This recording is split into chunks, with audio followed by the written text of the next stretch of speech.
क्या साहिल को अब कभी नहीं मिलेगा इंसाफ? मां का रो रो कर हुआ बुरा हाल, लेकिन अब जो सरकार करने वाली है वो सुनकर इन हवाबाजों के पैरों तले जमीन खिसक जाएगी। और ये पिता अपने नाबालिग बच्चों को गाली देने से पहले हजार बार सोचेंगे जरूर। आदाब, नमस्कार, सत श्री अकाल, peace to be with you दोस्तों। मेरा नाम है जुनैद भाटी और आप देख रहे हैं द न्यूज पेपर। जैसा कि आप सभी जानते हैं कि एक बेगुनाह लड़के साहिल की जान एक तेज रफ्तार स्कॉर्पियो ने ले ली, जबकि साहिल की जरा सी कोई भी गलती नहीं थी। साहिल तो सिर्फ अपनी बाइक से कोचिंग जा रहा था। उसे जरा सा अंदाजा तक नहीं था कि रोड पर एक तेज रफ्तार काली स्कॉर्पियो आएगी जिसके अंदर एक 17 साल का लड़का बैठा होगा और वो उसे इतनी बुरी तरीके से उड़ा देगा जिसके बाद उसकी मौत भी हो जाएगी। जी हाँ, साहिल सीधा सीधा रोड पर जा रहा था, लेकिन अचानक से रॉन्ग साइड एक बहुत तेज रफ्तार के साथ स्कॉर्पियो गाड़ी आती है और साहिल की बाइक में आकर जबरदस्त टक्कर मारती है। इस हादसे का लाइव वीडियो भी बनाया गया है और ये वीडियो किसी और ने नहीं बल्कि इस गाड़ी के अंदर ही बैठी एक लड़की ने बनाया है, जो इस 17 साल के लड़के की बहन बताई जा रही है। जी हाँ, इन्होंने ही रील बनाने के लिए इस गाड़ी को तेज रफ्तार के साथ भगाया था, जिसके बाद ये वीडियो इस कैमरे के अंदर कैद भी हो गया और साहिल की बाइक में जिस तरीके से टक्कर लगती है उसको भी साफ तौर पर इस वीडियो के अंदर देखा जा सकता है। और तो और एक और सीसीटीवी फुटेज सामने आया है जिसमें ये लड़का मौके से भागने की कोशिश भी कर रहा है। लोग कहते नजर आ रहे हैं कि रुक जा, लेकिन फिर भी ये दोनों बहन भाई रुकने के लिए तैयार नहीं है और इस लड़के की जो बहन है वो बार बार कहती नजर आ रही है कि वो बहुत तेज बाइक चलाता हुआ आ रहा था। लेकिन इन्हें ये कौन बताए कि अगर आप रॉन्ग साइड गाड़ी चलाएंगे तो सामने वाले को अंदाजा तक नहीं होगा कि आप इतनी तेज रफ्तार रॉन्ग साइड कैसे आ रहे हैं। जी हाँ, इस वीडियो में साफ तौर पर देखा जा सकता है कि साहिल अपनी बाइक से एक गाड़ी को ओवरटेक करने की कोशिश करता है, लेकिन उसे ये नहीं पता होता है कि दूसरी तरफ से बहुत तेज स्पीड में एक ब्लैक स्कॉर्पियो भी आ रही है जो उसे एकदम से टक्कर मारने वाली है और जरा से में ही देखते ये टक्कर हो जाती है और साहिल को वहां से हॉस्पिटल ले जाया जाता है आनन फानन में, जिसके बाद उसे मृत घोषित कर देते हैं। यानी कि साहिल की ऑन द स्पॉट मौत हो जाती है और इसी हादसे के बाद से साहिल की मां रो रो कर बिलक बिलक कर परेशान हो चुकी है। साहिल की मां का कहना है कि मैंने साहिल को बचपन से अकेले पाला है, यानी कि साहिल की मदर एक सिंगल मदर है। साहिल के पिता उनके साथ नहीं रहते हैं या फिर नहीं है, कुछ पता नहीं, इस बारे में नहीं कह सकते हैं, लेकिन साहिल की मां ये ज़रूर कह रही है कि मेरा बस एक ही बेटा है और उसे मैंने बचपन से अकेले ही पाला था और उसके सपने बहुत बड़े थे, लेकिन एक रईसजादे के बेटे ने उसकी जान ले ली सिर्फ और सिर्फ रील बनाने के लिए। ऐसे कितने केसेस हमें आजकल दिल्ली और एनसीआर में देखने के लिए मिल रहे हैं जिसमें कई रईसजादों के बेटे होते हैं, वो तेज रफ्तार से गाड़ी चलाते हैं और किसी को भी जाकर टक्कर मार देते हैं, जिसके बाद एक आम आदमी की, एक बेगुनाह इंसान की जान चली जाती है। अभी इससे पहले एक लैम्बोर्गिनी केस भी सामने आया था जिसने 6 लोगों को तेज रफ्तार के जरिए उड़ा दिया था, उसका भी कुछ नहीं हो रहा। इससे पहले भी कई ऐसे केसेस सामने आ चुके हैं जिसमें नाबालिग लड़कों ने बेगुनाहों को उड़ाया है और फिर उसके बाद कई लोगों को तो ऐसे लिखवा कर भी छोड़ा गया है और इस केस में भी कहीं ना कहीं यही चीजें दिखाई दे रही हैं। जी हाँ, जिस लड़के ने टक्कर मारी है एफआईआर में पहले उसकी उम्र 19 साल लिखवाई गई थी, लेकिन जिसके बाद उसकी उम्र 17 साल करवा दी गई और तो और उसे जमानत भी मिल चुकी है बोर्ड का एग्जाम देने के लिए।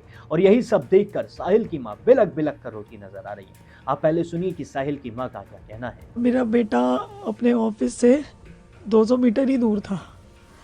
ये स्कॉर्पियो जो है, मेरा बेटा इधर से आ रहा था तो ये स्कॉर्पियो ऑपोजिट साइड से अपनी सोसाइटी से आ रही थी और ये लड़का जो अक्षत्र सिंह जो ये स्कॉर्पियो चला रहा था, ये स्टार्टिंग से ही लेफ़्ट मुड़ने के बाद बहुत ज़्यादा स्पीड में था ये।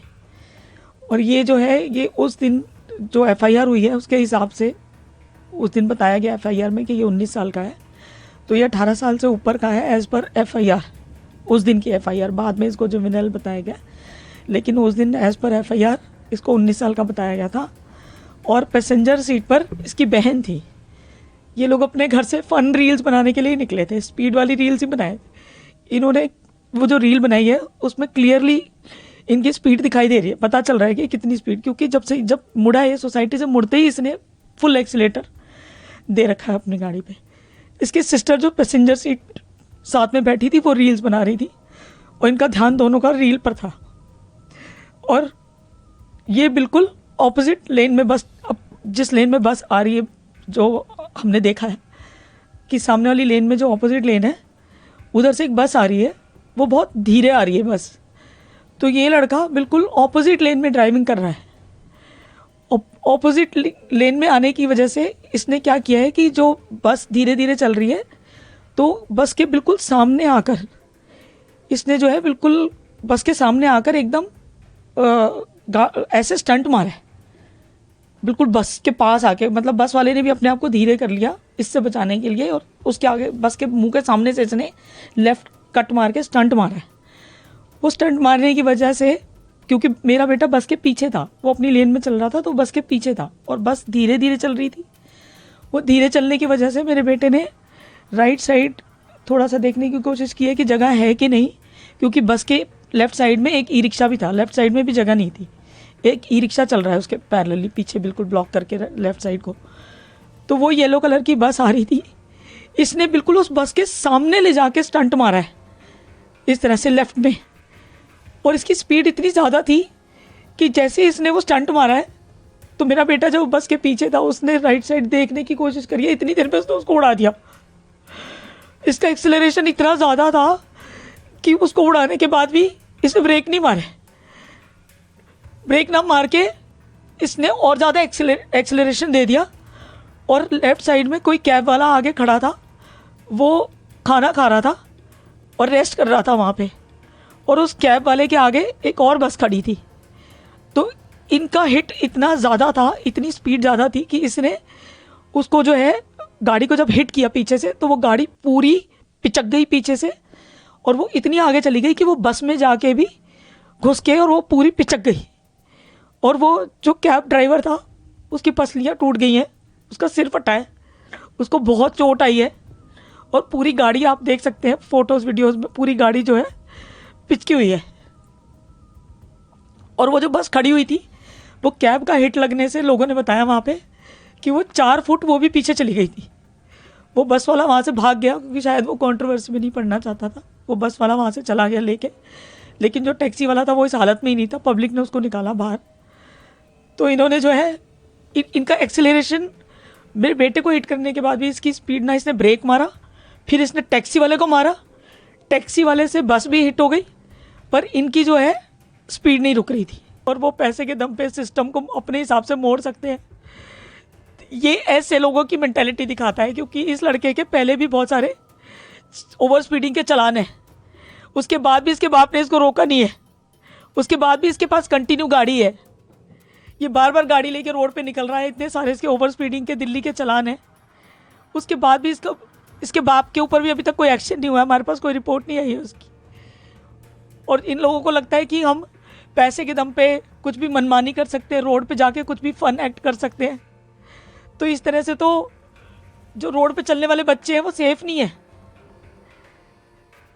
तो ये सिस्टम जो पैसे वालों को जो लगता है कि हमें कभी पनिशमेंट नहीं होगी, हमारा कोई कुछ नहीं बिगाड़ सकता, ये स्टॉप होना चाहिए। मेरा बच्चा तो चला गया, लेकिन ये एक्टिविटीज़ रुकनी चाहिए। मेरे बच्चे के लिए तो मुझे इंसाफ चाहिए, लेकिन ये जो अपनी मनमानी करते हैं पैसे के दम पे और अपने सिस्टम को मरोड़ के कि हमारे माँ बाप हमें पैसे दे के बचा लेंगे, हमारा कुछ नहीं हो सकता, ये नहीं होना चाहिए। रोड पे चलने वाले बच्चे जो हैं वो सेफ नहीं है, ऐसे लोगों की वजह से कोई भी सेफ नहीं है रोड पे। इनको पनिशमेंट मिलनी चाहिए, ये क्रिमिनल एक्ट है, ये कोई नॉर्मल एक्सीडेंट नहीं है। They are not suppose to, उसके पास लाइसेंस नहीं है, उसके बाप को नहीं पता क्या। दोस्तों देखा आपने किस तरीके से साहिल की मां की आंखों के आंसू रुक नहीं रहे। उनका दर्द हम महसूस नहीं कर सकते। अगर उनके दर्द को कोई महसूस कर सकता है तो वो खुद है, और अगर हम कुछ कर सकते हैं तो वो साहिल के लिए जस्टिस की डिमांड कर सकते हैं। अगर हम चाहेंगे तो साहिल को इंसाफ जरूर मिलेगा और आगे ऐसे रईसजादों की ये जो हरकतें हैं ये बंद होंगी। आप सुनिए कि इस रईसजादे की वकील का क्या कहना है। सारी बातें स्पेकुलेशंस पे है। अभी हम कहीं इस बात को एडमिट नहीं करें कि बच्चा वही चला रहा था, अभी मेडिकल इन्वेस्टिगेशन है। यस, बट जो एलिगेशंस हैं ये इंसिडेंट ऑफ एक्सीडेंट है। और इस बात, अगर ये बात सही है जैसा आप बात कर रहे हैं, तो आप ये देखें कि इस बच्चे का कंडक्ट को अप्रिशिएट करें। ये बच्चा मौके से भागता नहीं है, ये बच्चा वो नहीं है जो गाड़ी को लेकर भाग जाता है, ऐसा नहीं किया इस बच्चे ने।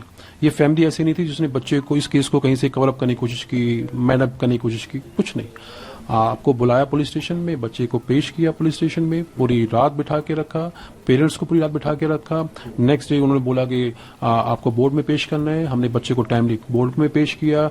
बोर्ड ने एक ओपिनियन फॉर्म किया कि इस बच्चे को कुछ दिन के लिए हमें भेजना चाहिए ताकि इसको कुछ इम्प्रूवमेंट कर सके। हमने कहा जैसा कॉपरेट करेंगे, जबकि बच्चे के बोर्ड के एग्जाम्स हैं, बच्चे की सारे दिन क्लासेस चलती हैं, ट्यूशन चल रही हैं, लेकिन उसके बावजूद भी जैसा बोर्ड ने ऑर्डर्स किए हमने उसकी कंप्लायंस की। दोस्तों, देखा अपने वकील भी किस तरीके से इन लोगों को बचाता हुआ नजर आ रहा है। साफ तौर पर कहता हुआ नजर आ रहा है कि इन लोगों ने ऑन द स्पॉट से भागने की कोशिश नहीं की, इनके पिता ने किसी भी मामले को कवर करने की कोशिश नहीं की, लेकिन साफ तौर पर देखा भी जा सकता है कि मामले को पूरी तरीके से कवर किया भी जा रहा है। जिस तरीके से लड़के को नाबालिग बताया गया है और बहुत सारी चीजें ऐसी सामने आई है, उन्हें देखकर तो यही लग रहा है कि साहिल को इंसाफ मिलना बहुत ज्यादा मुश्किल है। और अगर साहिल को इंसाफ नहीं मिल पाया तो ऐसे कांड आने वाले वक्त में और ज्यादा होंगे। इन रईसजादों का कॉन्फिडेंस और हाई लेवल पर पहुंच जाएगा। इनका सोचना यही होगा कि हम तो ऐसे ही निकल कर आ जाते हैं, हमें तो जमानत मिल जाती है, एक्सीडेंट केस बन जाता है जिसके बाद बस तारीखों पर जाना पड़ता है, लेकिन हमें कुछ नहीं होता है, हम ऐसे ही तेज रफ्तार में गाड़ी चलाएंगे। अगर आप भी चाहते हैं इस तरीके के कांड आगे चलकर ना हो और इन रईसजादों के हौसले बुलंद ना हो, तो फिर आप भी साहिल के लिए जस्टिस की डिमांड जरूर करिए। अगर आप भी चाहते हैं कि साहिल को इंसाफ मिलना चाहिए तो कमेंट सेक्शन में जस्टिस फॉर साहिल जरूर लिखें। बाकी और भी सारे अपडेट्स के लिए अभी सब्सक्राइब कर लें द न्यूज़ फीवर।